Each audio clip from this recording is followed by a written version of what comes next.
Menit 16 Adilson buka keunggulan lewat tembakan keras. Lalu di menit 41 Adilson lagi-lagi kembali cetak gol. Skor menjadi 2-0.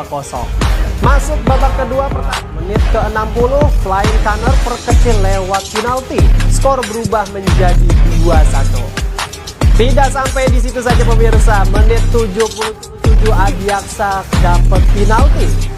Kali ini Vergonzi dengan tenang menyelesaikan tugasnya dan membuat skor menjadi ke-79 Fitra Ridwan. Cetak gol dari jarak jauh dan membuat skor menjadi ke-90 plus 2, di mana Al-Muzani samakan skor menjadi 3-3.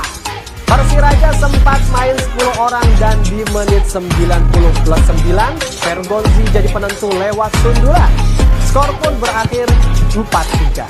Adiaksa makin kokoh di puncak klasemen, sementara Persiraja tetap tunjukkan perlawanan yang luar biasa.